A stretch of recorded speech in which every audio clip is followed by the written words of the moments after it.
आपण जे इथे अहिल्याबाई होळकर वृद्धाश्रम इथे भेट दिली आहे, तर या ठिकाणी आपण सोनूताई येवले यांचं जीवन जे आहे ते बघितलं, कशा पद्धतीने त्यांनी संघर्ष केला आणि यापर्यंत पोहोचले आहे. खरंच त्यांची स्टोरी ऐकून मला सुद्धा थोडं हळवं वाटलं की कुठेतरी समाज कार्य करण्यासाठी असे लोक अजूनही जिवंत आहेत. मला खूप अभिमान वाटतो की या सोशल फार्मसी या विषयाअंतर्गत आज आपण या ठिकाणी मी पहिल्यांदाच इथे भेटलो. यांचं नाव तर ऐकलं होतं, पण मी भेट नव्हती दिली. पण इथे आज भेट देऊन खूप चांगलं वाटतं आणि खरंच आल्यानंतर इथे मला इथे वृद्धाश्रम नाही तर आनंदाश्रम असं म्हणावं वाटेल, कारण मला इथे आल्यानंतर हसू आलं.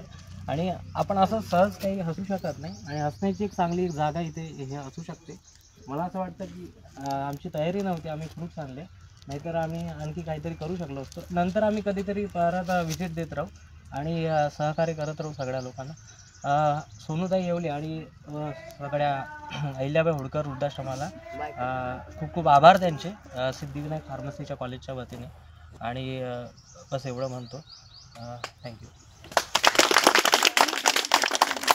तर मला यांना भेट देऊन खूप चांगलं वाटलं आणि इथे पहिल्यांदाच आलं तर यांना पाहून आणि यांचे ऐकून सर्व म्हणजे खूप आश्चर्य वाटते की खरंच यांनी एवढं मोठं काम केलं आहे आणि समोर पण यांनी असंच करत राहणार. बस एवढं बोलून मी माझी दोन.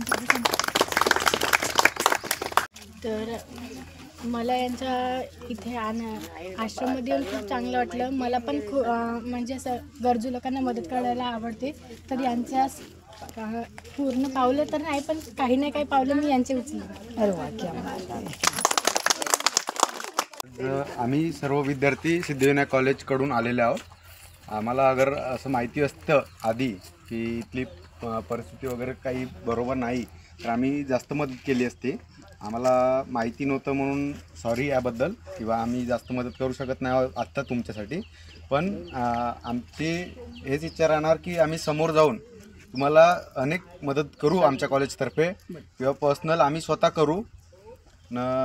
मला तुमचं कार्य जे आहे ते भरपूर चांगलं वाटलं आहे. मी असं मुलगा आहो, पण मला या मुलींना सांगायचं आहे की जे आज ताईनं केलं आहे ते सर्व तुम्ही पण करू शकतात. तुम्ही पण आपल्या लाईफमध्ये बहुत काही अचीव करू शकता. हेच म्हणणं आहे की तुम्ही प्लीज ताईकडून काही अचीव करा. थँक्यू.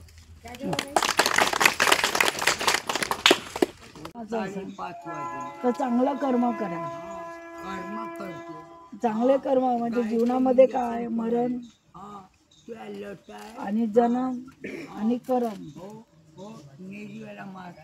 कर्म हे तुम्हाला माहित आहे, मरण बी तुम्हाला माहित नाही आणि जन्म बी तुम्हाला माहित नाही, परंतु कर्म चांगले करा. कर्म कसे चांगले करायचं, चांगलं शिका, मोठे व्हा, चांगले बना आणि आई वडिलाची वृद्धपणे सेवा करा. ऐकलं काय, कुणी काय करतात, कलेक्टर होतात, मोठे साहेब होतात. माता की जय, भारत माता की जय.